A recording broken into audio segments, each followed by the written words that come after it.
2025, dugaan rekayasa dalam kasus kematian siswi SMP bernama Ayu Andriani yang ditemukan tewas di kawasan TPU Kuburan Cina, Palembang, kini menjadi sorotan tajam masyarakat.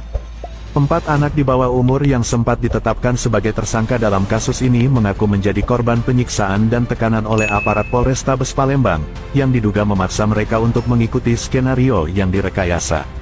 Kronologi bermula pada tanggal 3 September tahun 2024, ketika kepolisian Polrestabes Palembang, dengan mengenakan pakaian preman, melakukan penculikan terhadap 4 anak tersebut.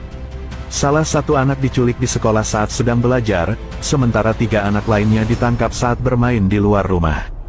Setelah penangkapan, tim Buser langsung membawa ke-4 anak itu ke lokasi kejadian perkara TKP untuk memperagakan adegan pembunuhan yang diduga mereka lakukan.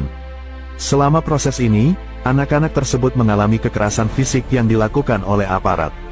Tak berhenti sampai di situ, pada hari yang sama anak-anak tersebut dibawa ke pos penjagaan Satreskrim Polrestabes Palembang yang berlokasi di Jalan Letkol Iskandar, samping Hotel Ibis Palembang.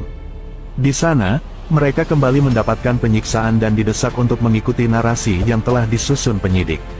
Baru setelah anak-anak menyetujui narasi tersebut, mereka diserahkan ke unit perlindungan perempuan dan anak PPA Polrestabes tanpa didampingi orang tua.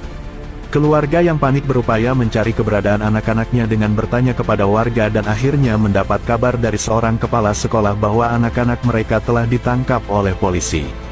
Saat para orang tua mendatangi Polrestabes Palembang, mereka dipaksa menandatangani berita acara pemeriksaan (BAP) tanpa penjelasan yang memadai dan tanpa kehadiran kuasa hukum.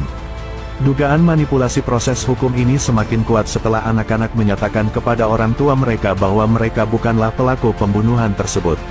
Orang tua kemudian berusaha mencari bantuan hukum dari Lembaga Bantuan Hukum LBH Palembang, namun ditolak, yang diduga karena adanya kerjasama antara kepolisian dan LBH untuk menghalangi bantuan hukum bagi anak-anak tersebut.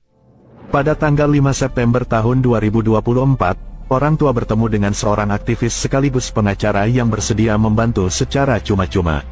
Namun, saat itu kasus sudah dilimpahkan ke Kejaksaan Negeri Palembang, dan akses pertemuan dengan anak-anak dibatasi ketat oleh pihak kejaksaan. Melalui aksi unjuk rasa di depan kantor kejaksaan, pengacara akhirnya mendapatkan izin menjadi kuasa hukum resmi untuk ke-4 anak tersebut.